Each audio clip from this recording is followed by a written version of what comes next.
ఆంధ్రప్రదేశ్లో వైఎస్ఆర్ కాంగ్రెస్ పార్టీని పూర్తిగా నిర్మూలించే కార్యక్రమం ఏమైనా నడుస్తోందా? అసలు పార్టీనే లేకుండా చేయాలని, లేకపోతే పార్టీలో కొద్దిగా యాక్టివ్గా ఉండే నాయకులు, యాక్టివ్గా అంటే వాళ్ళు ఎలా ఉంటారో మనకు తెలుసు అనుకో, బూతు పురాణాలు, దాడులు, ఎగబడి కొట్టడాలు, ఇవే కదా వాళ్ళు చేసే యాక్టివిటీ. అంటే అదే యాక్టివ్గా ఉండడం అంటే అలా. సో ఇలాంటి వాళ్ళని లేకుండా చేస్తే ఆ పార్టీ పూర్తిగా అంతర్ధానం అయిపోతుంది అనే ఉన్న ఆలోచన కూటమి ప్రభుత్వం, పర్టికులర్గా తెలుగుదేశం పార్టీ ఏమన్నా చేస్తోందా అనేది ఒక ప్రశ్న. అయితే పనిగట్టుకుని వైసీపీ నాయకుల్ని టార్గెట్ చేస్తున్నారు అనే ప్రచారంలో ఎంతవరకు వాస్తవం ఉంది? పనిగట్టుకుని అభశుభం తెలియకుండా నోట్లో ఏలేసుకుని ఇంట్లో కూర్చుంటేనో, పాపం అమాయకంగా తిరిగి ఉన్న వాళ్ళని పనిగట్టుకుని ఏరి తీసుకొచ్చి టార్గెట్ చేసి తీసుకొచ్చి వాళ్ళ మీద కేసులు పెట్టి లేకపోతే జైలుకు పంపడం. జైలుకు పంపట్లేదో పక్క గోల పెడుతున్నారు తెలుగుదేశం కార్యకర్తలు కానీ జనసేన కార్యకర్తలు కానీ అలా వాళ్ళని టార్గెట్ చేసి హింసిస్తున్నారు, వేధిస్తున్నారు అనే ఈ ప్రచారం ఎందుకు వస్తోంది?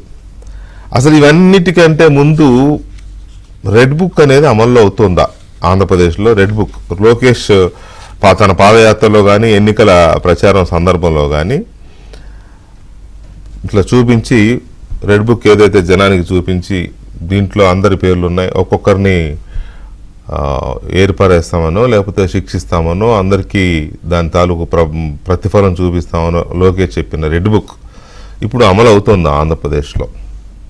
ఉందా రెడ్ బుక్ అనేది, ఉనికిలో ఉందా అనేది ఇంకొక కీలకమైన ప్రశ్న. ఇక్కడ మనకు 3 కీలకమైన ప్రశ్నలు ఏంటంటే, ఆంధ్రప్రదేశ్లో రెడ్ బుక్ అనేది ఎగ్జిస్టెన్స్లో ఉందా? ప్రభుత్వం అధికారంలోకి వచ్చిన తర్వాత, కూటమి ప్రభుత్వం అధికారంలోకి వచ్చిన తర్వాత రెడ్ బుక్ అనేది ఎన్నికల ముందు చెప్పినట్టుగా దాన్ని అమలు చేస్తున్నారా అనేది point number 1. Point number 2, YCP నాయకుల్ని ఏరి కోరి అమాయకంగా నోట్లో వేలేసుకుని కూర్చున్న వాళ్ళని కూడా టార్గెట్ చేసి వేధిస్తోందా ప్రభుత్వం? 3వది, అసలు వైఎస్ఆర్ కాంగ్రెస్ పార్టీని ఏకంగా అంతర్ధానం చేయడానికి, నిర్మూలించడానికి అలాంటి ప్రణాళిక నడుస్తోందా? కూటమి ప్రభుత్వం అంత ఇదిగా పనిచేస్తోందా అనేది ఇదొక అంశం. వీటితో పాటు కక్ష రాజకీయాలు ఏ స్థాయిలో ఉన్నాయి? కక్ష రాజకీయాలు ఉండడం శ్రేయస్కరమా ఆంధ్రప్రదేశ్ రాష్ట్రానికి? అలా అయితే అభివృద్ధి ఎక్కడి నుంచి వస్తుంది? ఇలాంటి ప్రశ్నలు కూడా చర్చకు వస్తున్నాయి కదా. నిజంగా ఆంధ్రప్రదేశ్లో కక్ష రాజకీయాలు ఉన్నాయా? మరి గతంలో మనం చూస్తే చంద్రబాబు నాయుడు ప్రతిపక్షంలో ఉన్నప్పుడు, జగన్మోహన్ రెడ్డి ముఖ్యమంత్రిగా ఉన్నప్పుడు అపోజిషన్ లీడర్గా, ప్రతిపక్ష నాయకుడు హోదా, ఇప్పుడు జగన్కి హోదా కూడా లేదు, ఒక just he's after all 1 MLA అంతే. అలాంటిది ప్రతిపక్ష నాయకుడిగా ఉన్న చంద్రబాబు నాయుడు కూడా ఇంట్లోంచి బయటకు కదలలేని పరిస్థితి. ఆ పార్టీ గూండాలో, ఆ పార్టీ రౌడీలో దాడులకు వస్తారు ఇంటి మీద. చంద్రబాబు నాయుడు బయటకు వస్తుంటే దాడికి వస్తాడు, పోలీసులు పర్మిషన్స్ ఇవ్వరు. చంద్రబాబు నాయుడు బయటకు తిరగలేకపోయాడు.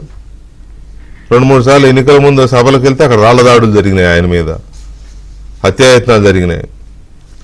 లోకేష్ బయటకు వెళ్లే పరిస్థితి. పాదయాత్ర చేస్తుంటే చూసాం కదా, లోకేష్ పాదయాత్ర మాట్లాడుతుంటే మాట్లాడినెవరు, మైక్ లాక్కుంటారు. చివరికి స్టూల్ ఎక్కి మాట్లాడుతుంటే స్టూల్ లాక్కుంటారు, కాళ్ళ కింద స్టూల్. ఎన్ని అరాచకాలు చూసాం మనం. అది కదా కక్ష అంటే. మరి కక్షపూరిత రాజకీయాలు అంటే జగన్మోహన్ రెడ్డి ఎక్కడ శవం కనపడితే అక్కడికి స్వేచ్ఛగా వెళ్ళగలుగుతున్నాడు, ఎక్కడ తన జనంలోకి వెళ్ళాలనుకుంటే వెళ్ళగలుగుతున్నాడు. గుంటూరు మిర్చియాడ్లో ఎంత షో చేశాడు చూసాం కదా. వరదల్లో 1 గంట తిరిగి మొత్తం వరదలంతా తిరిగినట్టు బిల్డప్ ఇచ్చాడు. ఆ ₹1 ఎక్కడికి పోయినాయి తెలియదు కానీ ఆ సహాయం ప్రకటించాడు కదా ₹1. ఆ ₹1 ఎక్కడ పోయినాయో తెలియదు. సో నిజమైన కక్షపూరిత రాజకీయాలు ఉంటే జగన్మోహన్ రెడ్డి స్వేచ్ఛగా ఎలా తిరగలుగుతున్నాడు, వైఎస్ఆర్ కాంగ్రెస్ పార్టీ నాయకులు ఎలా తిరగలుగుతున్నారు స్వేచ్ఛగా? ఇంకా తెలుగుదేశం పార్టీ మీద, కూటమి ప్రభుత్వం మీద, చంద్రబాబు నాయుడు మీద వాళ్ళు స్వేచ్ఛగా విమర్శలు చేస్తున్నారు. అదే ఘాటు ఏమీ తగ్గలేదు అంతకుముందు. కాకపోతే బూతుల ఉధృతి తగ్గిందేమో కానీ ఆ ఘాటు ఏం తగ్గలేదుగా. మరి కక్ష రాజకీయాలు ఇవన్నీ ఎలా జరుగుతున్నాయి అనేది ఇంకొక అంశం. వీటితో పాటు డిప్యూటీ సీఎం అవకాశం వస్తుందా లోకేష్కి? డిప్యూటీ సీఎం అయ్యే అవకాశం వస్తుందా? వస్తే లోకేష్ తీసుకుంటాడా? డిప్యూటీ సీఎం పదవిని తీసుకుంటాడా? ఈ చర్చ ఎందుకు వస్తుంది? ఇప్పుడు నేను చెప్పిన మొత్తం పాయింట్స్ అన్నిటికీ లోకేష్ ఇచ్చే సమాధానాలు ఏంటి? పర్టికులర్గా రెడ్ బుక్ అనే దాని మీద లోకేష్ జాతీయ స్థాయి వేదిక మీద ఇచ్చిన ఇప్పటిదాకా మనం అనుకున్న ఈ అంశాలు కానీ నేను వేసిన కొన్ని ప్రశ్నలు కానీ మనం చర్చను చూడబోతున్నాం. ఈ చర్చలో మనతో సెంటర్ ఫర్ లిబర్టీ అధ్యక్షులు అండ్ రాజకీయ విశ్లేషకులు, అన్ని ఆర్థిక విశ్లేషకులు కూడా నల్లమోతు చక్రవర్తి గారు, అలాగే తెలుగుదేశం పార్టీ సీనియర్ నాయకులు మాజీ మంత్రి డొక్కా మాణిక్యవర ప్రసాద్ గారు అండ్ అమరావతి బహుజన జేఏసీ అధ్యక్షులు పోతుల బాలకోటయ్య గారు మనతో చర్చలో పాల్గొంటున్నారు. అయితే ఈ ప్రస్తావన అంతా ఎందుకు వచ్చింది అంటే, India Today organisation media house ఒక కాంక్లేవ్ నిర్వహించింది. ఆ కాంక్లేవ్కి లోకేష్ వెళ్ళారు. లోకేష్ అక్కడికి వెళ్ళినప్పుడు చాలా అంశాలు చర్చకు వచ్చాయి. రాష్ట్రము, రాజకీయ, పొలిటికల్ కెరీరు, ఆయన స్టడీస్ ఏవో వచ్చాయి. కానీ వాటిల్లో ఒక ఆసక్తికరమైన పార్ట్ ఇది.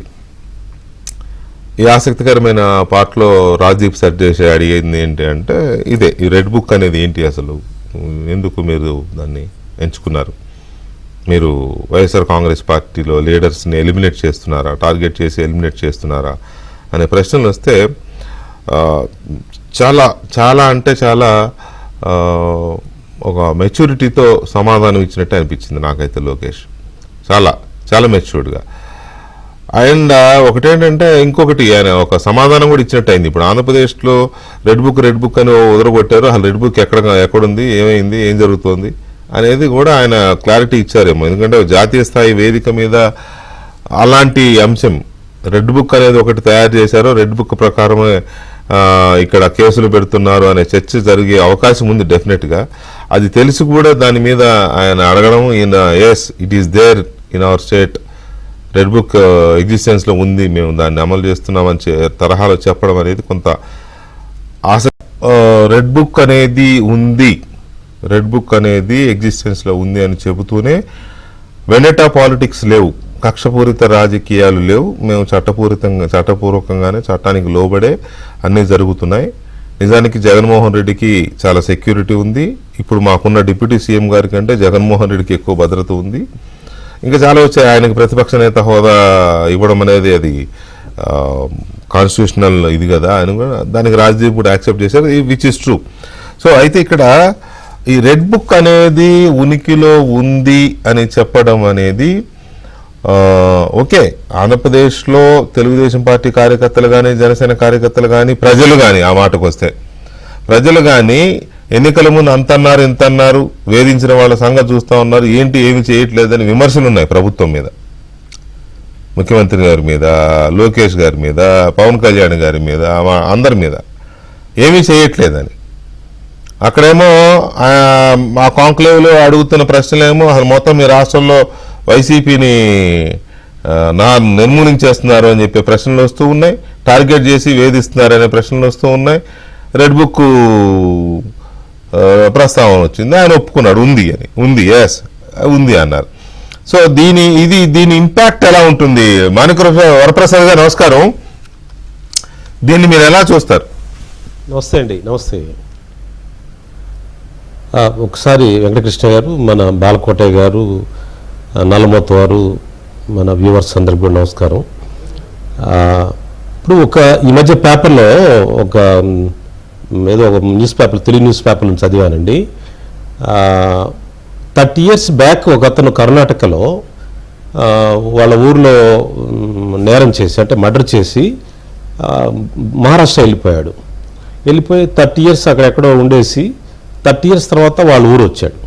30 సంవత్సరాల తర్వాత వస్తే కర్ణాటకలో వెంటనే ఆ ఊరోళ్ళు వెంటనే పలాని మర్డర్ కేసులో ముద్దాయి వచ్చాడు అని చెప్పి 30 సంవత్సరాల తర్వాత అరెస్ట్ చేశారు. నేను పేపర్లో చదివాను, ఈ మధ్య 1 month 2 months బ్యాక్ చదివాను.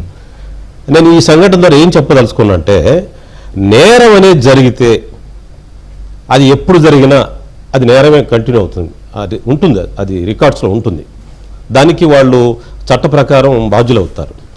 ఇప్పుడు రెడ్ బుక్ అనేది లోకేష్ గారు పాదయాత్రలు ప్రవేశపెట్టినా దాంట్లో ఏం చెప్తున్నారు, దాంట్లో నేరాలు జరిగితే, చట్ట ఉల్లంఘన జరిగితే వాళ్ళు ఎప్పటికైనా చట్టం ముందు నిలబడాల్సిందే, డ్యూ ప్రాసెస్ నిలబడాల్సిందే అని చెప్పేది వారి ఆర్గ్యుమెంట్. దాంట్లో తప్పే ఉందండి.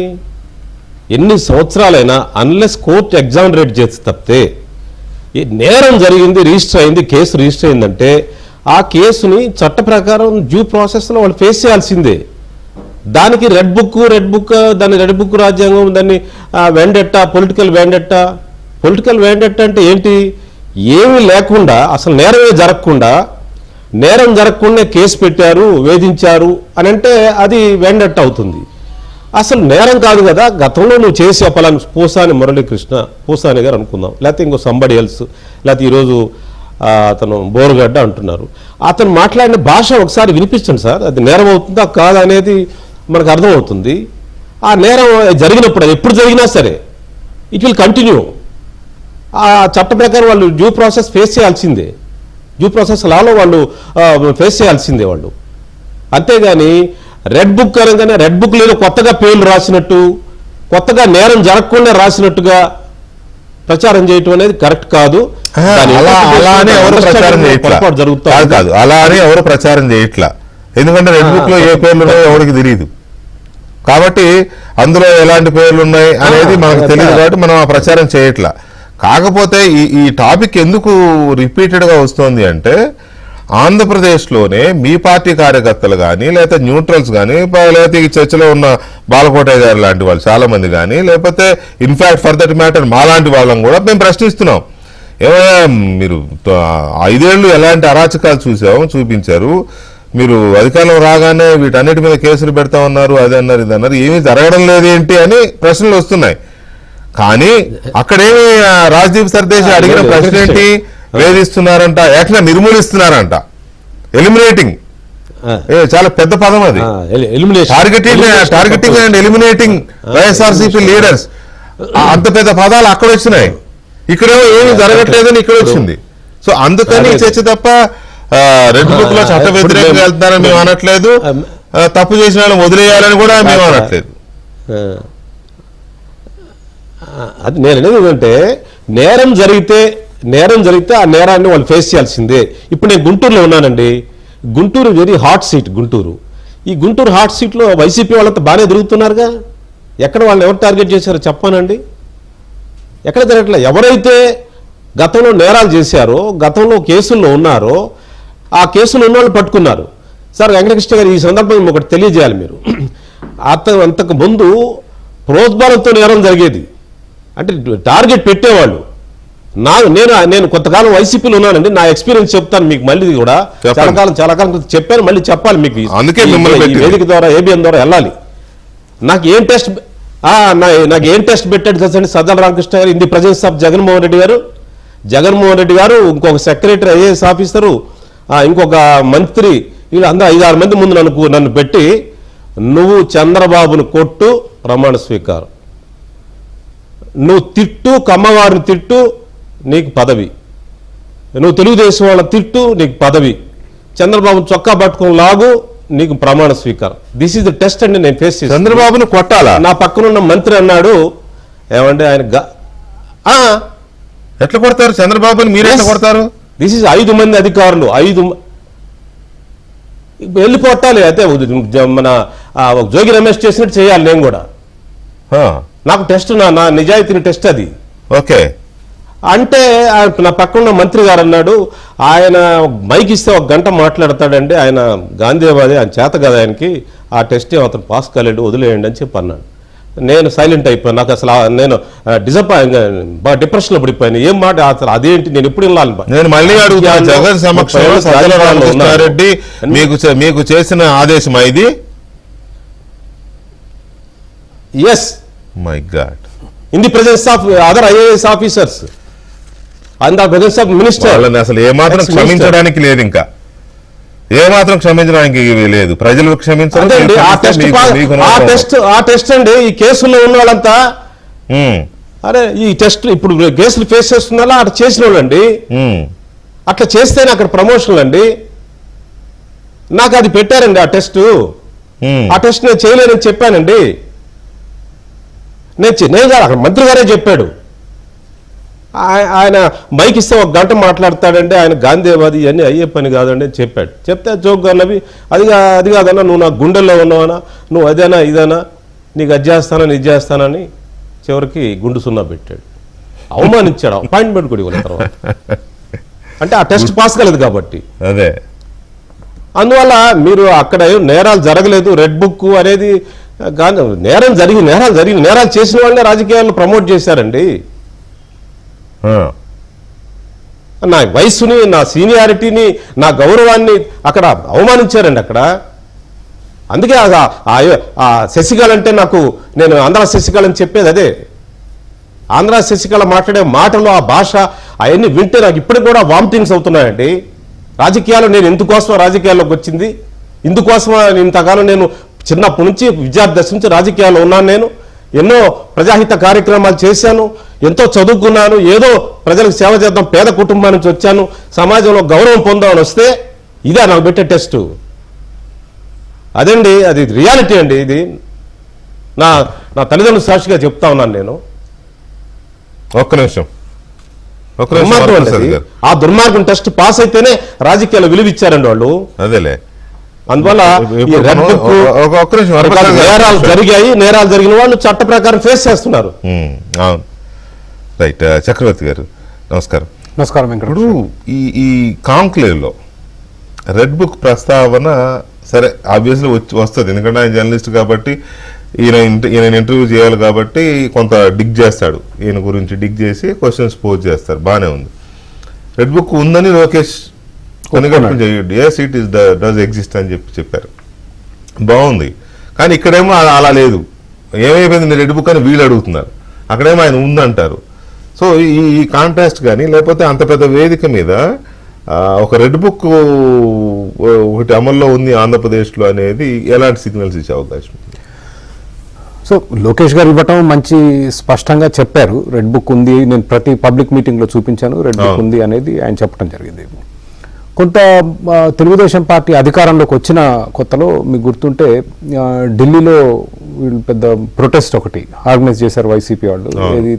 నూతన టీడీపీ ప్రభుత్వం అరాచకాలు చేస్తుంది, వైసీపీ రెడ్ బుక్ రాజ్యాంగం అని. అది కొంత ఎదుర్కోవటంలో కొంత విఫలమయ్యారు కొత్త ప్రభుత్వంలో, అప్పుడు గట్టిగా చేయలేకపోయారు. అది విఫలమయ్యారు, టీడీపీ విఫలమైంది. అప్పుడు వాళ్ళు చేస్తున్న ప్రచారాన్ని గట్టిగా ఎదుర్కోలేకపోయారు. అసెంబ్లీలో అది మాట్లాడారు, అది అయిపోయి వాళ్ళు చేసే ప్రొటెస్ట్ అది అయిపోయిన తర్వాత ఏదో ఒక వైట్ పేపర్ లాంటిది విడుదల చేయడం జరిగింది. But damage is done.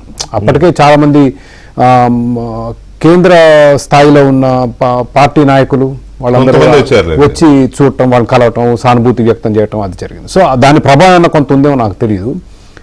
But Sardeep Rajdesai is completely misled. ఈరోజు మీరు అన్నది కొందరు అసలు చేయట్లేదు అన్నారు, ఆ కొందరిలో నేను ఒకటి. నా అభిప్రాయంలో ఏదున్నా ఈరోజు ముఖస్థుతిగా వైసీపీ గత అరాచకాల మీద చేస్తున్నారు తప్పితే సీరియస్గా చేస్తున్న సూచనలు కనిపించటం లేదు.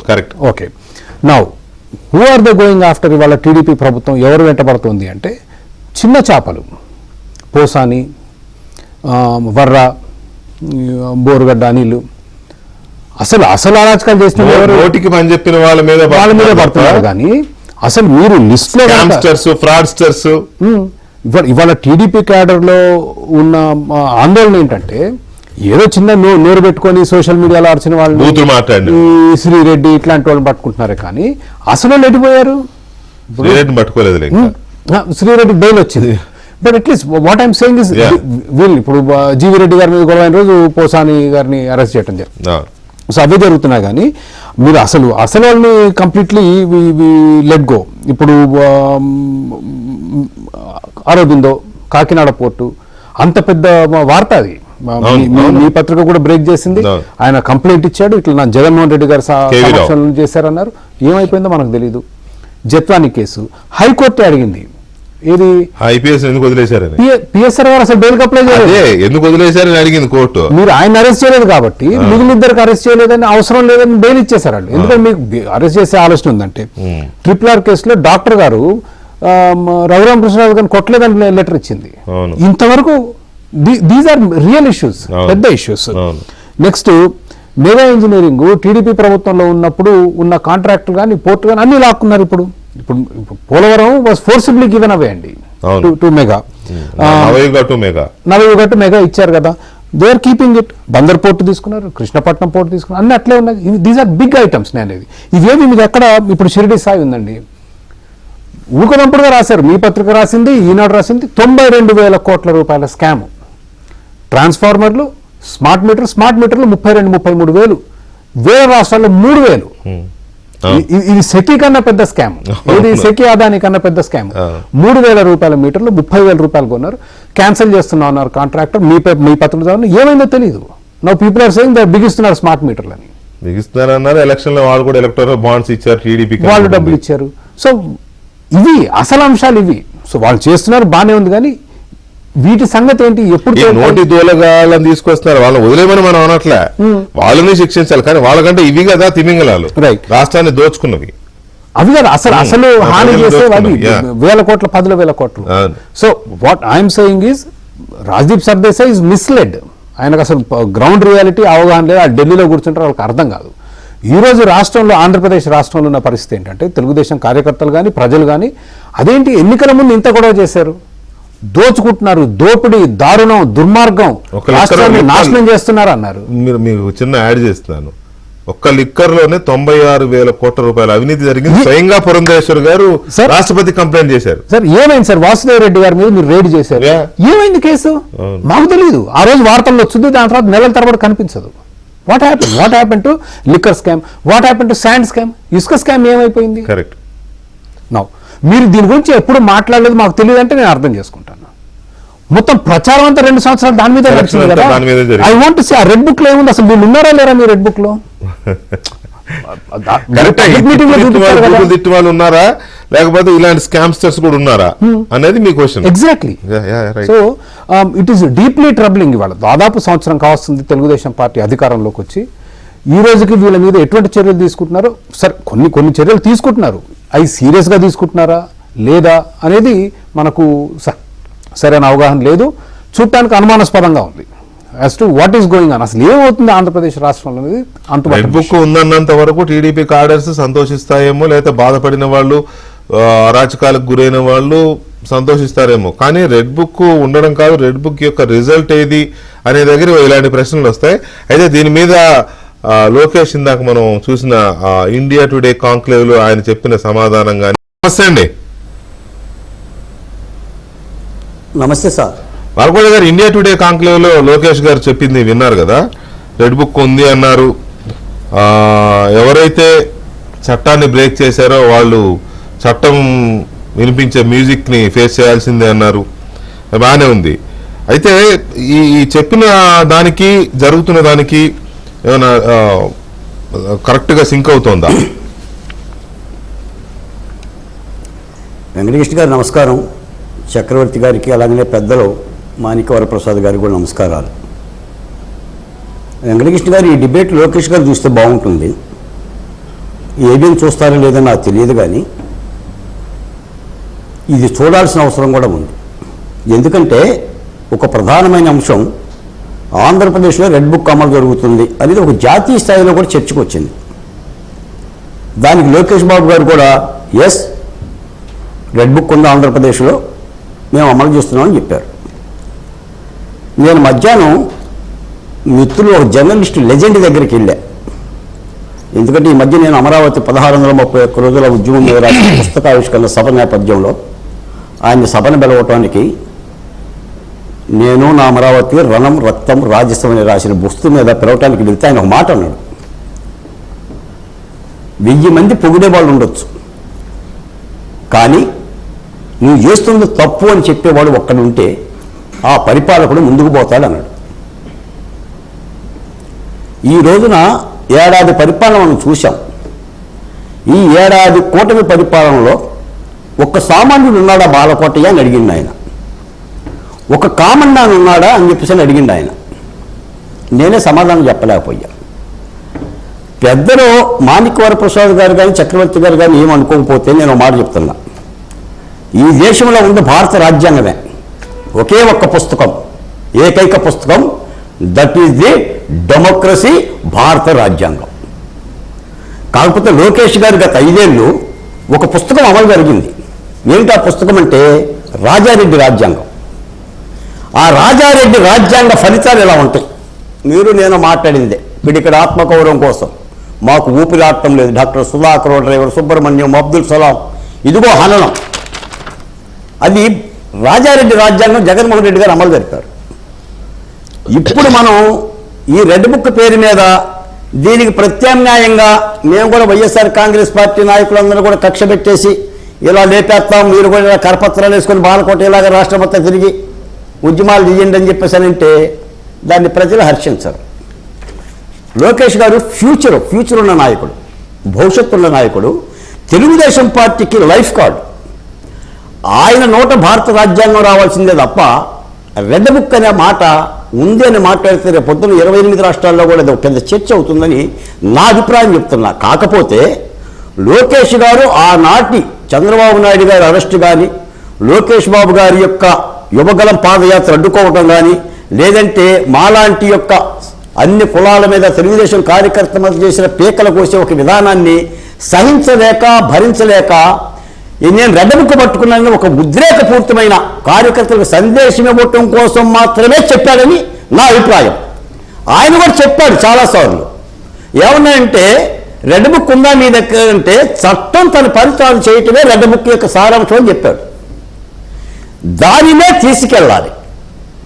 లేకపోతే ఇలా తెల్ల పుస్తకం పెట్టుకుంటే రెడ్ బుక్ అని ఒకళ్ళు, రాజారెడ్డి గారి బుక్ అని ఒకళ్ళు, రేపు పొద్దున ఇంకొకళ్ళు బుక్ పెట్టుకుంటే ప్రజాస్వామ్యానికి ఏముంటుంది చెప్పండి? ఇది కూడా ప్రశ్నే కదా. తప్పనిసరిగా జగన్మోహన్ రెడ్డి గారు ఏలుబడిలో తీసుకున్న అరాచకాల మీద చర్యలు తీసుకోవాలి. ఇప్పుడు ఆ విషయంలో చర్యలు తీసుకున్నారు. బాలకోట గారు ఒక్క మాట, మీరు అన్నది కరెక్టే, కానీ లోకేష్ దాన్ని చాలా క్లియర్ గా రెడ్ బుక్ ఉంది, కానీ అది ఎందుకు ఉంది, అది ఏం పని చేస్తుంది అనే దాని విషయంలో మాకు క్లారిటీ ఉంది, అదేంటో చెప్తాను, ఖచ్చితంగా ప్రజలు అభినందించాలి అంటూ చెప్పారు. ఇది పూర్తిగా ఎవరైతే లాని బ్రేక్ చేశారో వాళ్ళు మాత్రమే ఈ మ్యూజిక్ ని ఫేస్ చేస్తారు, అంతే తప్ప మేము వెండేటా పాలిటిక్స్ ఇవేం చేయట్లేదు, చూస్తున్నారు కదా జగన్ బ్రహ్మాండంగా ఫ్రీగా తిరుగుతూనే ఉన్నాడు అని చాలా ఎగ్జాంపుల్ చెప్పారు. అంటే రెడ్ బుక్ అనేది ఉంది, బట్ అది చట్టానికి లోబడే ఉందని చాలా స్పష్టంగా చెప్పారు కదా. అలాగనే చెప్పాలి లోకేష్ గారు. భారత రాజ్యాంగము చట్ట పరిధిలో అమలు చేసే ప్రక్రియలే ఎర్ర పుస్తకంలో ఉంటాయని కూడా చెప్పాలి. కేవలం నోరు వేరేసుకునే వాళ్ళ మీద చర్యలే తీసుకోవాలంటే ఎర్ర పుస్తకం అక్కర్లా, చిత్తు పుస్తకం చాలు. ఓ బోరుగడ్డ అన్నిలకి, పోసాని కృష్ణమూర్తికి ఎర్ర పుస్తకం ఎందుకు, చిత్తు పుస్తకం వాడు పెడితే చాలు. తీసుకోవాల్సిన చేపలన్నీ కూడా ఎక్కడా లేవు. నాకు తెలిసి అయితే ఆ లోపల పేజీలు అయితే ఏం లేవండి ఎర్ర పుస్తకంలో. నేనేమో లోకేష్ గారిని నేనేదో ఏదో అనాలని అంటలేదు, కానీ నిజంగా లోపల పేజీలు ఉంటే ఏడాదైంది సార్ పరిపాలన, మొదలు పెట్టాలి కదా. ఆ జగన్మోహన్ రెడ్డి గారేమో ఇంకా వార్నింగ్ వేస్తున్నాడు ఆయన. 2.0 జగన్ 2 గొడ్డాలు ఎప్పజేస్తాం, బట్టలు ఓడదీస్తాం, తోలు తీసేస్తాం, ఏడిఎస్పీ ఏసీఐ, ఇంకా ఆయన రాజారెడ్డి పుస్తకం పట్టుకునే ఉన్నాడు ఆయన. మరి మీరు తీసుకుంటున్న చర్యలు ఏం లేవు, మరి మీరే ఎర్ర పుస్తకం అంటున్నారు. మరి మా బొట్టులకు ఏం అర్థం కావాలి? మేమేమో రహదారుల మీద ఉన్నాం, మా రాజధానిలో కేసులు ఎత్తే ఇలా. ఇప్పుడు నిన్న సార్ ఇంకో ఒక మాట, వెంకటకృష్ణ గారు, అమరావతి నగరం దెయ్యాల నగరం, గోస్ట్ సిటీ అన్నాడు. బొత్స సత్యనారాయణ గారు మళ్ళీ శ్మశానం అని అన్నారు. ఒక ప్రజా రాజధాని, రాష్ట్ర రాజధాని అంటున్నారంటే ఇటువంటి మాజీ మంత్రులు, ఎమ్మెల్సీలు వీళ్ళని ఏం చేయాలంటే బొత్స గారిని ఇటువంటి చించనన్నా చించండి. మీ ఎర్ర పుస్తకం ఏం చేస్తుంది? ఇదిగో తెలుగుదేశం అమలాపురం ఎంపీ ఇంతకుముందు వైసీపీలోకి వచ్చాడు, ఎమ్మెల్సీ పదవి పొందాడు, జగన్మోహన్ రెడ్డి దగ్గర పోయాడు. గోస్ట్ సిటీ అని అమరావతిని అన్నాడు. ఇటువంటి వాళ్ళ మీద చర్యలు తీసుకొని లోపలేయండి. ప్రాంతీయ విద్వేషాలు పెట్టి, నగరాలను దగలబెట్టి, అమరావతిలో అడవిని పెంచి ఏంటి సార్? ఏంటిది ఇది? ఏమైంది? నిన్న మొన్న మీరే మాట్లాడారు. వైఎస్ వివేకానంద రెడ్డి హత్య కేసులో 6 సాక్షులు చనిపోయారు. బోరుగడ్డ జంప్. ఆ సత్యవర్ధన్ డాక్యుమెంట్ కోర్టులో పిటిషన్ చేశాడు. అయ్యా నా ప్రాణగణం ఉందయ్యా, ఆ వంశీయ బెయిల్ ఇస్తే నువ్వు చంపేస్తాడయ్యానని. ఎంతమందిని కావాలి సార్? ఎంతమందిని కావాలి? ఎప్పుడు చంపుతారు? ఏంటి? మరి నేను అడుగుతున్నా, where is red book Lokesh గారు? మరి మీ ఎర్ర పుస్తకాల్లో కనీసం మమ్మల్ని చంపిన వాళ్ళ పేర్లన్నా ఉన్నాయా? నీ ఎమ్మెల్సీ అనంతబాబు నీ పక్కనే కూర్చుంటున్నాడు కదా, ఎమ్మెల్సీ శాసన మండలిలో. మీరు ఎమ్మెల్సీ అనంతబాబు గారు చూస్తున్నారు కదా, దీన్ని ఎలా అర్థం చేసుకోవాలి అంటే నేను ఏమన్నంటే ఈ రెడ్ బుక్ అనే మాట తప్పుడు సంకేతాలు పోతాయండి. మనం ప్రజాస్వామ్యంలో ఉన్నాం, కింద పడ్డా మీద పడ్డా ప్రజాస్వామ్యాన్ని గౌరవించాల్సిందే, భారత చట్టాలను గౌరవించాల్సిందే. తప్పనిసరిగా రెడ్ బుక్ అంటే భారత రాజ్యాంగాన్ని సక్రమంగా అమలు జరపాల్సిన పని అని చెప్పాలి. ఇంకో మాట కూడా చెప్తున్నారు వెంకటకృష్ణ గారు, అసలు వ్యవస్థలో జగన్మోహన్ రెడ్డి గారు పోలీసులు ఉన్నారని చెప్తున్నారు. వాళ్ళు వ్యవస్థలో జగన్మోహన్ రెడ్డి గారు జరిగింది చెప్పండి. నిజంగా అన్ని వ్యవస్థల్లోనూ ఇంకా జగన్ మనుషులు ఉన్నారు, బ్లాక్ షీప్స్ ఉన్నాయని రోజు కోడే కూస్తున్నారు కదా బాధితులు. మరి ఎర్రపూసలు అట్టమలు జరిగింది.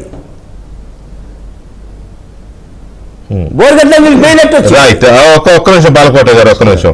ఈ కొంచెం వరప్రసాద్ గారు ఇవి కొంచెం ఆలోచించే వాళ్ళు గారు నిజమే కదా అనిపించే తరహాలో ఉండే క్వశ్చన్లు అవి బాలకోట గారు వేసే క్వశ్చన్లు.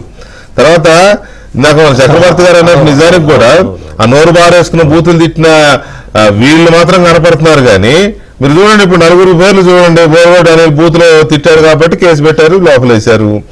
వంశీ భువనేశ్వర్ గారిని ఇది చేశారని పట్టుకొచ్చారు, మెయిన్ అదే. తర్వాత టీడీపీ ఆఫీసు ఇది ఓకే అది. తర్వాత వర్ర రవీందర్ రెడ్డి, అతను సోషల్ మీడియాలో పనికిమాలిన భాష వాడాడని పట్టుకొచ్చారు. ఇంకొక అతను పోసాని కృష్ణమురళి, అది బూతులు తిట్టాడనే కదా. కానీ ఇప్పుడు ఈ స్కామ్స్టర్స్ వీళ్ళందరూ రెడ్ బుక్ లో వీళ్ళ పేర్లు ఉన్నాయా లేవా అనేది ఒక డౌట్ అయితే వస్తుంది. స్కాములు చేసిన వాళ్ళు, ఫ్రాడ్ చేసిన వాళ్ళు, రాష్ట్రాన్ని దోచుకున్న వాళ్ళు, ప్రజల్ని దోచుకున్న వాళ్ళు, వీళ్ళందరూ ఏమైపోయారు, వీళ్ళు ఏం చేస్తారు అనేవి కీలకమైన ప్రశ్నలే కదా. నేను వెంకటేశ్వర గారు, నేను ఇద్దరికి సమాధానం చెప్పాలి. నేను నల్లమోతు వారికి చెప్పండి. ఏంటంటే నల్లమోతు గారు లేవదెత్తిన సమస్యలు చాలా పెద్ద సమస్యలు అవి. ఎందుకంటే అప్పుడు ఎక్సైజ్ కుంభకోణం జరిగింది, వాస్తవం అది. అంత బహుశా ప్రపంచంలో నేను చెప్తున్నాను వెంకటకృష్ణ గారు, ప్రపంచంలో అలాంటి ఎక్సైజ్ కుంభకోణం లాంటి కుంభకోణం అంత డబ్బులు అలా డైరెక్ట్గా ప్రజల దగ్గర దోచుకున్న సింఫనైజ్ చేసినటువంటి కుంభకోణం ఇంకోటి లేదండి. ఇక మైన్స్, ఎలక్ట్రికల్ మీటర్స్, ఇవన్నీ చాలా చాలా విషయాలు చెప్పారు. నేను ఏంటంటే ఇక్కడ రెండు అంశాలు దాగి ఉన్నాయి. నల్లమోతు వారు గుర్తు కొంచెం పరిగణలో తీసుకోమని విజ్ఞప్తి చేస్తాం మీ ద్వారా మీడియా గురించి. ఇలాంటి పెద్ద పెద్ద స్కామ్స్ని క్యాచ్ చేయాలంటే, మనీ స్కామ్స్ని క్యాచ్ చేయాలంటే ఇన్స్టిట్యూషనల్ సపోర్ట్ కావాలండి. Not only state institutions, central institutions కూడా సపోర్ట్ కావాలి. సిస్టమ్ ఆఫ్ గవర్నెన్స్లో వారికి తెలియదు కాదు, మీ అందరికి తెలియదు కాదు. అంటే మీరు చెప్పే స్టైల్లో నేను చెప్పలేను. ఎందుకు చెప్పలేనంటే సిస్టమ్ ఆఫ్ గవర్నెన్స్ ఎలా ఉంటుందనేది నేను మళ్ళీ రీక్రియేట్ చేస్తున్నాను. నేను ఇలాంటి పెద్ద పెద్ద వ్యాపార సంస్థల మీద కేసులు కట్టి వాళ్ళ మీద విచారణ జరపాలంటే చాలా పెద్ద పెద్ద ఇన్స్టిట్యూషన్స్ సపోర్ట్ కావాలి. దానికి కేంద్ర ప్రభుత్వం, రాష్ట్ర ప్రభుత్వంలోని ఇన్స్టిట్యూషన్స్ అన్నీ కూడా ఒక కోఆర్డినేటెడ్గా పనిచేస్తే కానీ కాదు. ఈ ఎరాక్ కుంభకోణంలో, ఈ మధ్య కుంభకోణంలో ఆల్రెడీ స్టేట్ గవర్నమెంట్ ఏజెన్సీస్ అన్నీ బిల్డప్ చేశాయి. దాన్ని సెంట్రల్ గవర్నమెంట్కి పంపించి ఉండవచ్చు, as per the procedure intimation ఇచ్చి ఉండవచ్చు. వాళ్ళు రైట్ టైంలో ఎలా వస్తారో చూద్దాం. ఇంకా various procedure, various institution, various scams చెప్పారు వాళ్ళు. ఆ స్కామ్స్ అన్ని జరిగినాయి. నేను I'm not denying because I know what was happened on the days. నేను ఏదేంటంటే వాటిని క్యాచ్ చేయాలంటే, వాటిని ఫిక్స్ చేయాలంటే there is some administrative procedures. Not only state, industry, community, లేకపోతే కామర్స్, ఇవన్నీ ఎఫెక్ట్ కాకుండా, గవర్నమెంట్ ఇమేజ్ దెబ్బతినకుండా, సెంట్రల్ స్టేట్ రిలేషన్స్ దెబ్బకుండా చాలా చాలా ఇన్స్టిట్యూషన్స్ ఉన్నాయి దీంట్లో. వీటన్నిటి కోఆర్డినేటర్ చేయాలి. దీంట్లో కొన్ని ప్రాక్టికల్ ప్రాబ్లమ్స్ ఉన్నాయి. That is one aspect. The other aspect is Balakota గారు చెప్పినట్టుగా కాన్స్టిట్యూషనల్ గవర్నెన్స్, అంటే రూల్ ఆఫ్ లాని ఫిక్స్ చేయాలి, అదే ప్రచారం చేయాలని వారు చెప్పారు. అది తప్పకుండా రాష్ట్ర ప్రభుత్వం ప్రచారంలో, లోకేష్ గారు తన ప్రచారంలో రెడ్ బుక్ని డౌన్ టోన్ చేసి కాన్స్టిట్యూషన్, రూల్ ఆఫ్ లాని కొంచెం ఎక్కువ వాయిస్లో క్యాబినెట్ అంతా, గవర్నమెంట్ అంతా, పార్టీ అంతా వినిపించాల్సిన అవసరం ఉంది. ఎందుకంటే మీరు ఇందాక అన్నట్టుగా చిన్న చిన్న వాళ్ళని నోరు బారేసుకునే వాళ్ళని పట్టుకున్నారంటారు. నోరు బారేసుకునే ఒక కేటగిరీ, తగాదులు, మర్డర్ కేసుల్లో ముద్దాయిలుగా ఉన్నటువంటి వాళ్ళు ఒక కేటగిరీ. వాళ్ళు ఎట్లాగూ రూల్ ఆఫ్ లా ప్రకారం వెళ్తుంది. ఈ ఇండస్ట్రీని క్యాచ్ చేసేటప్పుడు, ఈ బిజినెస్ కమ్యూనిటీని క్యాచ్ చేసేటప్పుడు దెర్ ఈజ్ సమ్ ఇంట్రికసీస్ ఉన్నాయి. ఆ ఇంట్రికసీస్ని కూడా మీరు అర్థం చేసుకొని వాళ్ళని ఎలా తేవాలి, వాళ్ళని ఎలా ఫిక్స్ చేయాలి, దాని కోర్టు నల్లమూత లాంటి వాళ్ళు కోర్టుల్ని కానీ ఇలాంటి వాటిని కూడా ఇన్వాల్వ్ చేస్తే బాగుంటుంది, జరగాలి, వేగంగా జరగాలి, వాళ్ళు ఫిక్స్ అవ్వాలి, వాళ్ళకి శిక్ష పడాలి అనేది కూడా నా కోరిక. ఎందుకంటే దేశాన్ని రాష్ట్రాన్ని దోచారు వాళ్ళు, 1000 కోట్లండి. జగన్మోహన్ రెడ్డి కంపెనీ దగ్గర ఇంకా 4 ఎలక్షన్లు అయిపోయే డబ్బులు ఉన్నాయండి. అంటే మేము అంటున్నది కూడా అదే వరప్రసాద్ గారు, ఇదంతా కూడా అక్కడ వెళ్ళింది. మేము అంటున్నది కూడా అదే. ఈ నోరు బారేసుకున్న వాళ్ళని అరెస్ట్ చేస్తున్నారు, కేసులు పెడుతున్నారు. ఇప్పుడు మీరంటున్నా మేమంటున్నా ఈ దోపిడీ దారుల్ని మాత్రం ఇంతవరకు ఏమి చేయలేదనే ఒక ప్రశ్న. అయితే ఇప్పుడు ఈ దోపిడీ అంశాలకు సంబంధించే కదా, ఒక్క మాట, ఈ దోపిడీ అంశాలకు సంబంధించే కదా 5-6 ఘటనలు జరిగినాయి. ఫైల్స్ తగలబెట్టిన ఘటనలు ఏమైపోయినాయి? ఆ మదనపల్లి ఫైల్స్ ఘటనలో 2 3 10 మందిని అరెస్ట్ చేశారు, కానీ అసలు దోషం కూడా ఇంతవరకు బయటకు రాలా. ఈ మంగళగిరిలో 4-5 జరిగినాయి, ఇంకెక్కడో కోర్టులోనే దొంగతనం జరిగింది. సో ఇలాంటివన్నీ అవి కూడా, దానికి కూడా ప్రొసీజర్స్ కావాలి, అడ్మినిస్ట్రేషన్ ప్రొసీజర్స్ కావాలి. ఇవన్నీ ఏం కాదు కదా. అట్లాగా అలా అంత సింపుల్ గా తీసుకోవద్దండి. వాటిలో అక్కడ ఏం జరిగిందో రిపోర్ట్స్ రావాలి, ఆ ఫైలియేషన్ అవ్వాలి. రెవెన్యూ సెక్రటరీ వెళ్ళాడు, ఆ మదనపల్లి వెళ్ళాడు, ఆయన చాలా మంచి అపరేట్ ఆఫీసరు, ఆయన చెప్పాడు. అదంతా జరుగుతూ ఉంది, డ్యూ ప్రాసెస్ జరుగుతూ ఉంది. మనం వెంటనే మనకేంటంటే న్యూస్ రాగానే వెంటనే జరగలేదు అనే ఒక ఫీల్ మనకు ఉంటుంది, మనకంటే పబ్లిక్ కి. కానీ నేనేంటంటే ఆ సీట్లో కూర్చున్నప్పుడు సమ్ ఇంట్రికసీస్ ఆర్ దేర్. ఆ ఇంట్రికసీస్ ఏంటి అంటే సెంట్రల్ స్టేట్ 2 ఏజెన్సీస్ కలిస్తే గానీ అవి పూర్తవు. ఆ కేటగిరీ ఒక పెద్ద కేటగిరీ ఉంది. ఆ కేటగిరీని క్యాచ్ చేయాలంటే మీలాంటి వాళ్ళు, మీలాంటి పబ్లిక్ ఇన్స్టిట్యూషన్స్, మీలాంటి civil society organisations various angles లో డిఫరెంట్ ఫోరాస్ నుంచి వచ్చి చేస్తే రాష్ట్రానికి మేలు జరుగుతుంది అనేది నా ఉద్దేశం. గవర్నమెంట్ చేయలేదా, ఎందుకు చేయలేదు, చేయకపోతే చెప్పండి అంటే I can't explain. But there is a procedure is going on. The day will come, they will catch. All accused will be catched. All culprits will be booked. According to my information, నేను పెద్దలకు చెప్తున్నా, నా information some procedure is moving. అది ఎప్పుడు వస్తుందనేది fine day మనం చూడటం. అది అందువల్ల పాత గవర్నమెంట్ జగన్మోహన్ రెడ్డి అని తక్కువ కాదండి. నేను ఇప్పుడు మీడియాలో చెప్పొచ్చో లేదో, మా పార్టీ ఒప్పుకుంటుందో లేదు, కానీ అదానీ గ్రూప్ అంటే జగనేనండి. ఆంధ్రప్రదేశ్లో అదానీ గ్రూప్ అంటే జగన్మోహన్ రెడ్డి. ఆల్ పోర్టులో, ప్రతి పోర్టులో అదానీ గ్రూప్ కు పెట్టుబడులు ఉన్నాయంటే అది జగన్మోహన్ రెడ్డి గారి వాటాలు ఉన్నట్టే లెక్క. నాట్ ఓన్లీ దట్, ఇండియాలో అదానీ ఇన్వెస్ట్మెంట్స్ లో ఇతని మనీ ఫ్లో అయింది. వాళ్ళ సిస్టమ్ అంతా పనిచేస్తుంది అతని ఫేవర్ గా. అందువల్ల there are so many intricacies. మరి అవి వెంటనే మీరు ఎందుకు పట్టుకోరు, మీరు ఎందుకు అరెస్ట్ చేయరు, మీరు ఎందుకు చేయరు అని అంటే డ్యూ ప్రొసీజర్, డ్యూ సిస్టమ్స్ పనిచేయాలండి. లాట్ ఆఫ్ సిస్టమ్స్ పనిచేయాలి. దానికి అబ్సల్యూట్లీ నాట్. వరప్రసాద్ గారు మాట్లాడుతున్నారు కాబట్టి జోక్యం చేసుకోదలుచుకోలేదు. మీకు కొన్ని ఉదాహరణలు ఇస్తాను.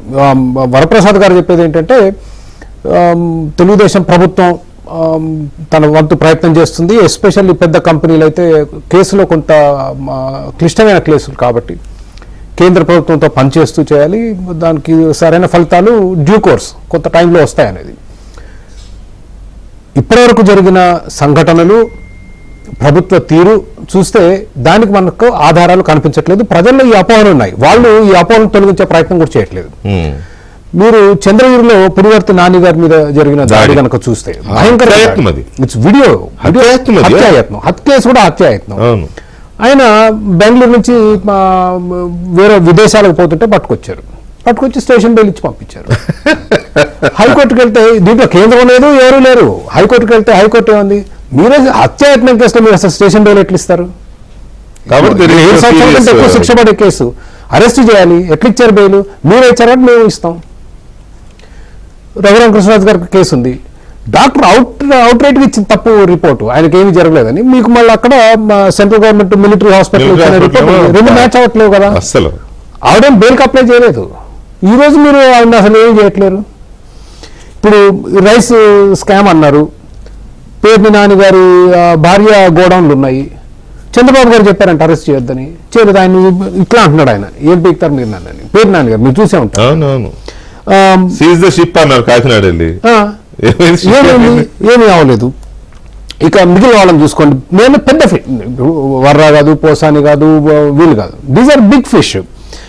జోగి రమేష్, దేవినేని అవినాష్, ఒకరేమో చంద్రబాబు నాయుడు గారు ఇంటి మీద దాడి చేశారు, ఇంకోరేమో టీడీపీ ఆఫీస్ మీద దాడి చేశారు. అభియోగం. వాళ్ళు బెయిల్ తెచ్చుకున్న వాళ్ళు చేతులు పెట్టుకుని మీరు సినిమా చూస్తే ఎట్లా? కోర్టులో పోయి బెయిల్ మీ దగ్గర కేసు ఉన్నప్పుడు మీరు యూ షుడ్ హావ్ యాక్టెడ్. ఎక్కడ seriousness and sincerity you do not see. And అది ఈ రోజున్న అతిపెద్ద ప్రాబ్లం. మీరు ఇవాళ ఆంధ్రప్రదేశ్ రాష్ట్రంలో వీటి మీద చర్యలు తీసుకోకపోతే ప్రజల్లో భయాందోళనలు ఉన్నాయి. ఏంటి, ఈ జగన్మోహన్ రెడ్డి గారు మళ్ళీ అధికారంలోకి వస్తారేమో. ఆ భయాందోళన ఉన్న రోజులు మీకు ఆంధ్రప్రదేశ్లో పెట్టుబడి వాతావరణం కూడా మీకు సరిగ్గా ఉండదు. అవును. ఇవాళ రియల్ ఎస్టేట్ మీకు 2014లో టీడీపీ ప్రభుత్వం వచ్చినప్పుడు there was real estate boom Andhra Pradesh రాష్ట్రంలో. దాని ప్రభావం హైదరాబాద్ మీద పడింది. హైదరాబాద్ లో రేట్లు తగ్గాయి అమరావతి ప్రభావం. ఇవాళ ఏమైంది, 9 నెలలు అయింది టీడీపీ ప్రభుత్వం వచ్చి, ధరలు తగ్గాయి, పెరగలేదు. మీరు ఎవరినైనా అడగండి ఆంధ్రప్రదేశ్ రాష్ట్రంలో రియల్ ఎస్టేట్ ధరలు పెరగట్లేదు. కారణం దే డోంట్ హ్యావ్ కాన్ఫిడెన్స్. ఈ విధానాలు చూస్తే మీకు అసలు ఎక్కడ మీకు వైసీపీ ప్రభుత్వానికి టీడీపీ ప్రభుత్వానికి వచ్చిన మార్పు ఎక్కడ అనేది మనకి కొన్ని పెట్టుబడులు వస్తున్నాయి, మేము కాదనట్లేదు. బట్ పెట్టుబడులు సరిపోవు. ప్రజలకి ఇక్కడ రక్షణ ఉంటుంది, ప్రజల ఆస్తులకి వ్యాపారస్తుల ఆస్తులకు రక్షణ ఉంటుంది అన్న గ్యారంటీ మీరు ఎక్కడ కనిపించారు? మీకు కృష్ణపట్నం పోర్టు లాక్కున్నారు, బందర్ పోర్టు లాక్కున్నారు, కాకినాడ పోర్టు లాక్కున్నారు, గంగవరం పోర్టు లాక్కున్నారు. మీరు ఎట్లాంటి కాన్ఫిడెన్స్ ఇచ్చారు ప్రజలకి కానీ వ్యాపారస్తులకు కానీ? ఇక్కడికి వస్తే జగన్మోహన్ రెడ్డి భవిష్యత్తులో వచ్చినా కూడా మాకు రక్షణ ఉంటుందన్న గ్యారంటీ లేదు. అసలు తీసుకునే వెనక్కిచ్చే గ్యారంటీ లేదు. ప్రజలకు ట్రాన్స్పరెన్సీ లేదు.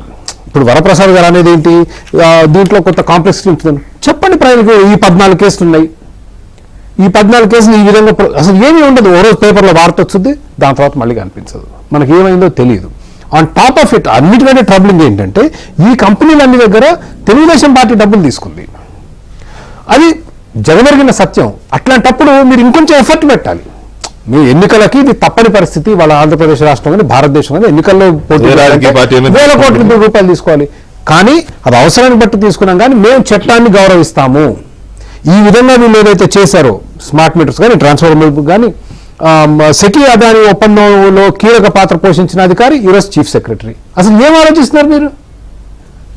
అంత ఇప్పుడు చంద్రబాబు నాయుడు గారు, పయ్యావుల కేశవ్ గారు ప్రెస్ మీట్లు పెట్టి 1,20,000 కోట్ల రూపాయల నష్టం ప్రజలకు అని చెప్పారు. వాళ్ళ ఇవాళ జనసేనలో ఉన్న నాయకులు బాలినేని గారు ఏమన్నారు?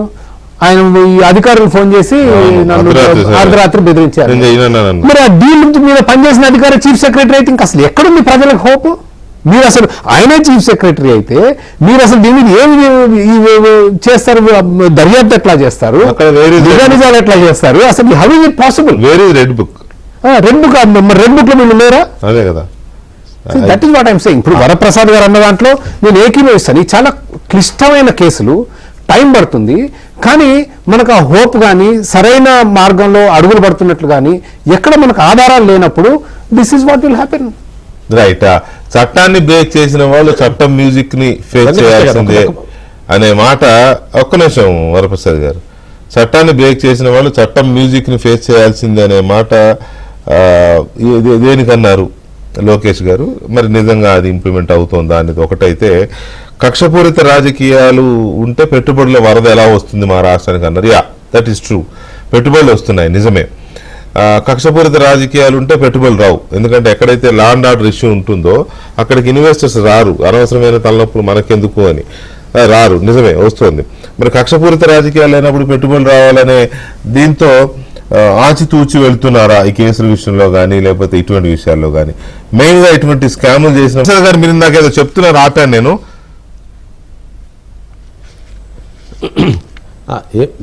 నేను వాళ్ళు 46 చెప్పిన ఆ స్కామ్స్ అన్నీ, అంటే పవర్ స్కామ్ కానీ, పవర్ మీటర్ స్కామ్ కానీ, లేకపోతే సారా స్కామ్ కానీ, వాడు లేవనెత్తిన ప్రతి స్కాము ఆన్ పేపర్ ఊరికి చూస్తే ఎవరికైనా అర్థమవుతుంది దాంట్లో ఎంత దోపిడీ జరిగిందో. దానికి పెద్ద సీరియస్ ఇన్వెస్టిగేషన్ ఉంటే ఏంటంటే మనుషులు ఐడెంటిఫై చేయడానికి ఇన్వెస్టిగేషనే కానీ పేపర్ మీదనే ఎంత మనీ ఎన్ని కోట్లు ఎన్ని వేల కోట్ల రూపాయలు దోచారో ఊరికి ఆ పేపర్ చూస్తేనే అర్థమైపోద్ది, ఆ కంపారిటివ్ పేపర్స్ చూస్తేనే అర్థమైపోద్ది. I agree with him with his allegations with his charges. I agree, it is admitted facts. Only thing is ఎవరిని ఐడెంటిఫై చేయాలి, ఎలా ఫిక్స్ చేయాలి, ఎలా అరెస్ట్ చేయాలి అనే దానికి ఇంట్రికసీస్ ఉన్నాయని ఇందా చెప్పాను నేను. That is my submission. I'm reiterating. Okay okay. Third thing is ఇంకోటి ఏంటంటే ప్రధానమైన అంశం ఏంటంటే మీరు అనుకున్నట్టుగా వెంటనే అరెస్టులు చేయాలి, వెంటనే ఫలితాలు చూపించాలి అనేదే ఇక్కడ పెద్ద సమస్య. దీనికి పొలిటికల్ ప్రాసెస్ కావాలి. కూటమి ప్రభుత్వం దీని కంటిన్యూస్ పొలిటికల్ ప్రాసెస్, పొలిటికల్గా ప్రజల్ని అవేర్ చేస్తూ, కేడర్ని అవేర్ చేస్తూ, గవర్నమెంట్ని స్ట్రెంగ్తన్ చేస్తూ వెళ్ళకపోతే ఆ శక్తులు వాళ్ళకుండే సోర్సెస్లో వాళ్ళు ప్రయత్నాలు చేస్తూ ఉంటారు. చాలా సిస్టమ్స్ పనిచేస్తూ ఉంటాయి. అందువల్ల పొలిటికల్ ప్రాసెస్ మిస్ అవుతోంది. ఇక్కడ మీ వాయిసే నేను ఇస్తున్నాను. Political process in the ground level, ఆ ఎలిగేషన్స్, ఆ కరప్ట్ ఫెలోస్కి వ్యతిరేకంగా, వాళ్ళకి వ్యతిరేకంగా కంటిన్యూస్ మానిటర్ ఉండాలి. అది మిస్ అవుతున్నారు. గవర్నమెంట్లో చంద్రబాబు గారు డెవలప్మెంట్ మీద మోర్ ఫోకస్ పెట్టారు, రాజధాని మీద మోర్ ఫోకస్ పెట్టారు. మిగతా కింద పడిపోయిన ఇన్స్టిట్యూషన్స్ని డెవలప్ చేయడానికి ప్రయత్నం చేస్తున్నారు. దీనిలో పొలిటికల్ ప్రాసెస్ మిస్ కాకూడదు, at the same time rule of law miss కాకూడదు. ఈ విషయాల పట్ల ప్రత్యేక శ్రద్ధ తీసుకోకపోతే మళ్ళీ ఆ శక్తులు వాళ్ళకుండే లింక్స్ ద్వారా, వాళ్ళకుండే అనేక సెంట్రల్ గవర్నమెంట్ ఆఫీసర్స్ ఉంటారండి కేంద్రంలో కూడా, వాళ్ళకి ఏజెన్సీలు ఉంటాయి. ఇందాక నేను చెప్పాను అదాని గ్రూప్ ఏం తక్కువది కాదు. గవర్నమెంట్ అధికారులు ఏం చేయాలో చేస్తారు వాళ్ళు. అందువల్ల continuous political process, political Reliance లేకపోతే అలాంటి కల్ప్రిట్స్ ని పట్టుకోవడం అంత ఈజీ కాదు. ఈజీ కాదు. రైట్. బాలకోట గారు ఇక్కడ what I want to submit. Balakota గారు ఇక్కడ లోకేష్ దాని విషయంలో కొంచెం డీటెయిల్ గానే ఎక్స్ప్లెయిన్ చేస్తూనే కక్షపూరితమైన రాజకీయాలు ఉంటే పెట్టుబడులు వరదలా ఎలా వస్తాయని అన్నారు.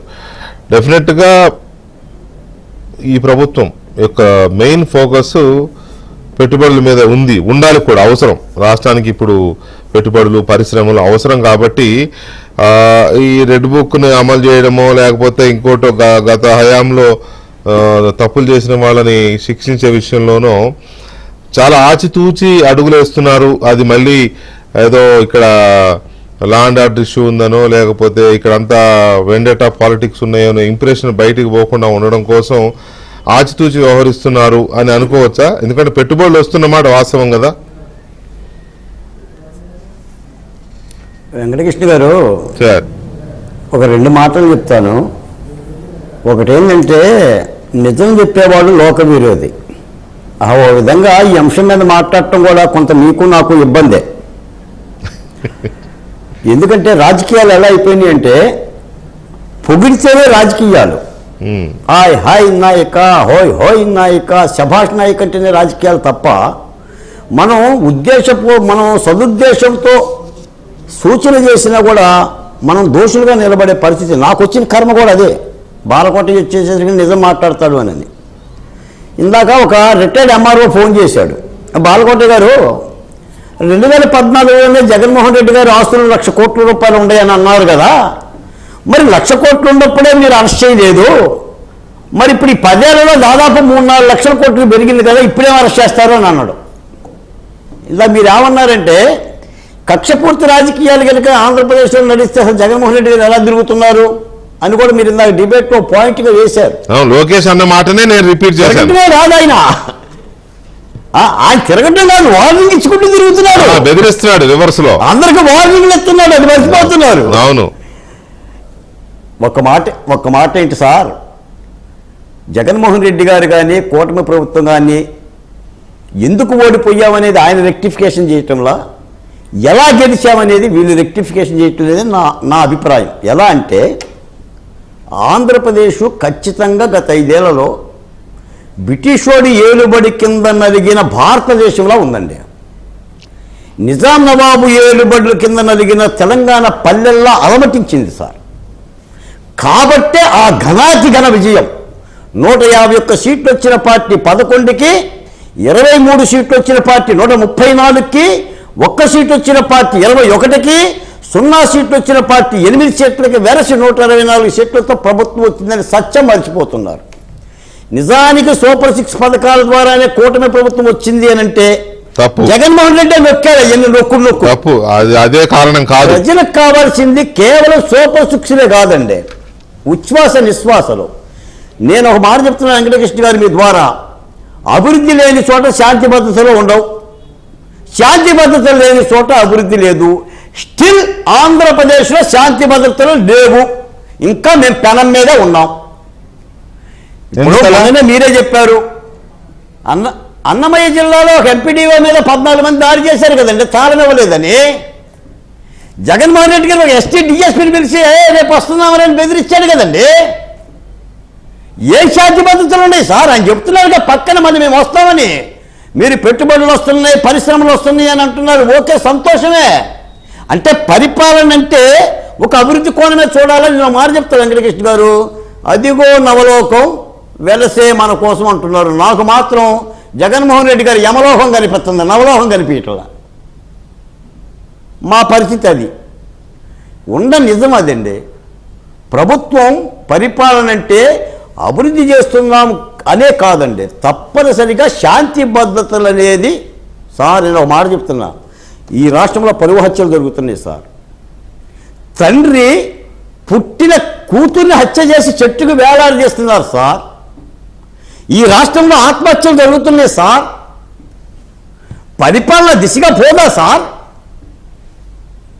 ఎవడు తింటున్నాడు, ఎవడు ఎండుతున్నాడు, ఉపాధి అవకాశాలు ఏంటి సార్? వెంకటకృష్ణ గారు, మొత్తం ఆంధ్రప్రదేశ్ బిడ్డలందరూ కూడా ఇతర రాష్ట్రాల్లో ఉన్నారు. హైదరాబాదు, చెన్నై, బెంగళూరు, స్టిల్ ఏడాది అయింది పరిపాలన వచ్చి. చెప్పండి, వస్తాయి పరిశ్రమలు ఏనాటికి? అక్కడ కాసుకొని కూర్చున్నాడు జగన్మోహన్ రెడ్డి. ఈ రోజున ఈ 3 పార్టీలు ఏదైనా కలతలు వస్తే, వీళ్ళకి ఏదైనా గొడవలు వస్తే అవకాశాన్ని తీసుకుందామని చెప్పని వెయిటింగ్. పరిపాలన ప్రజలకు నచ్చాలి సార్.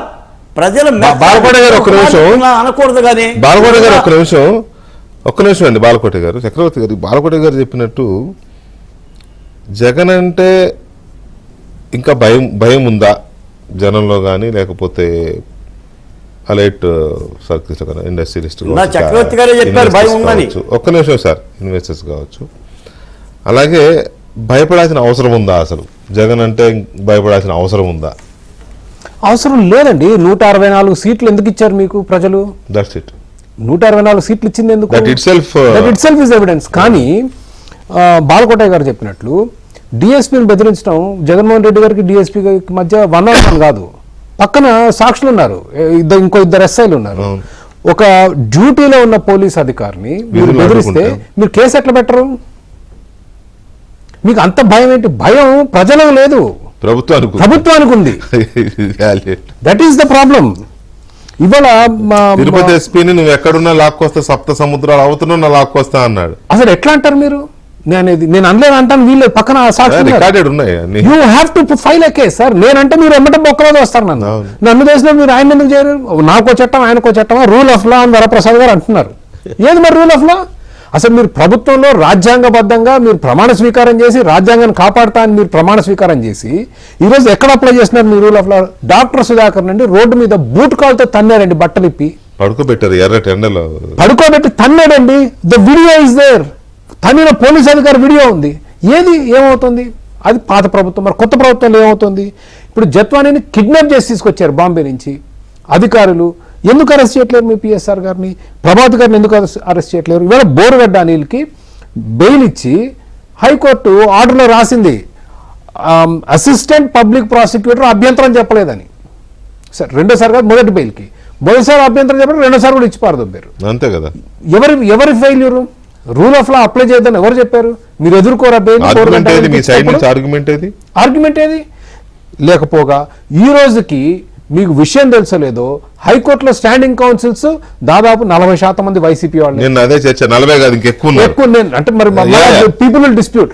కానీ జిల్లాల్లో they are saying 80% are still YCP. వాస్తవం. ఇంక అసలు ఐదు సంవత్సరాల నుంచి వాళ్ళే ఉన్నారు. 80%? నాకు చెప్పిన 90 అండి. నేను అన్ని 10 తగ్గించి చెప్తున్నాను. ఎందుకంటే 80% మీకు ఈ రోజు స్టాండింగ్ కౌన్సిల్స్ వైసీపీ ఉంది. మరి బెయిల్ రాక ఏమొస్తాయి మీకు? కేసులన్నీ ఎందుకు పోతున్నాయి? అందరూ వైసీపీ వాళ్ళు బాహాటంగా తిరుగుతుంటే టీడీపీ వాళ్ళకి అదురు పట్టుకుంది. ప్రసాద్ గారు ఏమైనా చెప్తారు దీని మీద? ఫైనల్ వర్డ్స్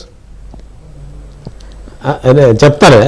నేను వారి యొక్క కంప్లైంట్ నేనేం కాదంటలేదు, కానీ there is a due process అంటున్నా.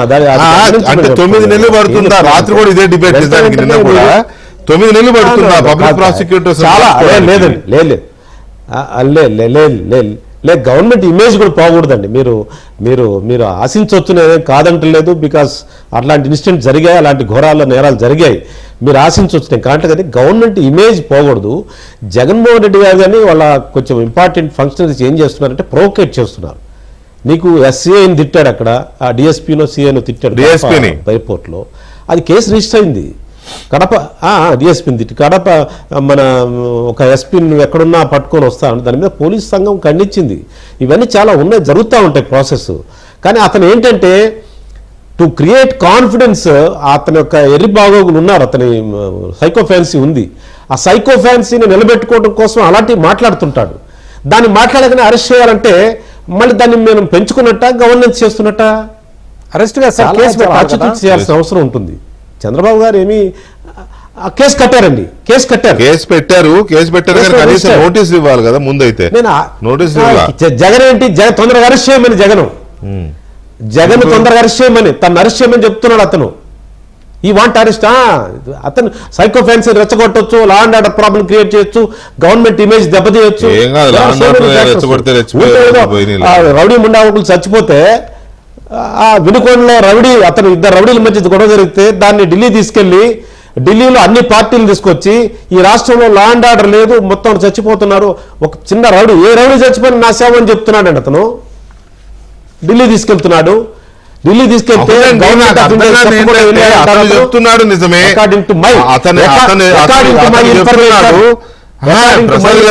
ప్రసాద్ గారు అతను చెప్తున్నాడు ప్రతిదీ తను ఓన్ చేసుకునేలాగా, తనకి సింపతి వచ్చేలాగా తను చేస్తున్నాడని చెప్తారు. మీ స్ట్రాటజీస్ ఎడిపోయినాయి, మీ 3 పార్టీలు కలిసి చేస్తున్న స్ట్రాటజీ కదా ఏమైపోయింది? అతనికి అవకాశం ఎలా వస్తుంది? ఇక్కడే తన సైకోసాన్ని అడ్డం పెట్టుకొని మిమ్మల్ని బెదిరిస్తున్నాడని మీరు చెప్పాల్సుకున్నారు. ఎస్, దీనికి ఇక్కడ మన ప్రాసెస్ ఏంటంటే, నా సబ్మిషన్ మీ ద్వారా మీడియా ద్వారా మీలాంటి పెద్దలకి, ఇటు గవర్నమెంట్, కూటమి నాయకులు అందరికీ కూడా, కూటమి నాయకులు ఫ్రీక్వెంట్గా కలవాలి. ఫ్రీక్వెంట్గా 15 డేస్కి ఒకసారి కలిసి స్టాక్ ఆఫ్ ది సిచ్యువేషన్ని అసెస్ చేయాలి. కింద గ్రౌండ్ లెవెల్లో కూటమి పొలిటికల్ ప్రాసెస్ని స్ట్రెంగ్తన్ చేయాలి. రైట్ సార్, గవర్నమెంట్ స్ట్రెంగ్తన్ చేయాలి. వీక్ ఆఫీసర్స్ ని, టౌట్స్ ని పట్టుకోవాలి. ఒకసారి చెప్పారు మాట, ఒకసారి కోఆర్డినేషన్ కమిటీ ఏదో పెడతా అన్నారు, ఇంతవరకు ఇంత ముందు కూడా సార్ అన్నారు. చూద్దాం ఎంతవరకు